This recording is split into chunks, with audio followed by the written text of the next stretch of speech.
இந்த 3 கொஸ்டினுமே ஸ்கூல் புக்கில் இருக்குது.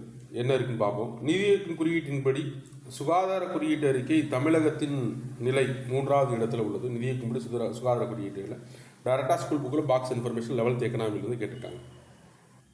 பாருங்க, 3வது இடத்தில் தமிழ்நாடு உடல்நலக் குறியீடு. தமிழ்நாட்டில் உடல்நலக் குறியீடான கேரளம், பஞ்சாப் மாநிலங்கள் வரிசையில் 3வது இடத்தில் உள்ளது. பச்சிளம் குழந்தை இறப்பு வீதம் 14 ஆகும். பிற மாநிலங்கள் காட்டில் மிக குறைவு. மேலும் 5 வயதுக்குட்பட்ட குழந்தைகள் இறப்பு வீதம் 2014 21 ஆகும், 2015 20 குறைந்துள்ளது. ஆதாரம் நிதி ஆயோக் அப்படிங்கிறத டைரெக்டாக ஸ்கூல் புக்கில் அப்படியே கொடுத்துருக்காங்க. அதான் உங்களுக்கு கேள்வியாகவும் நினைச்சிருக்காங்க, கேட்டிருக்காங்க.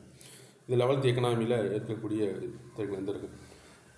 ஒரு இது மாநிலத்தில் என்னென்ன வறுமையில் மட்டமல் சிறப்பாக இருக்குது, மொத்த உள்நாட்டு உறுப்பு தமிழகம் 2வது இடத்துல இருக்குது, மனித வளர்ச்சி குறியீட்டில் 3வது இடத்துல இருக்குது அப்படின்னு சொல்லி ஒரு இதுலையும் கொடுத்துருக்காங்க. இந்த சுகாதார குறியீட்டில் 3வது இடத்தில் வைக்கிறது அப்படின்னு நிதி இயக்கும் சுகாதார குறியீடு 3வது இடம்ங்கிறது இங்கே கூட டைரெக்டாக இருக்குது.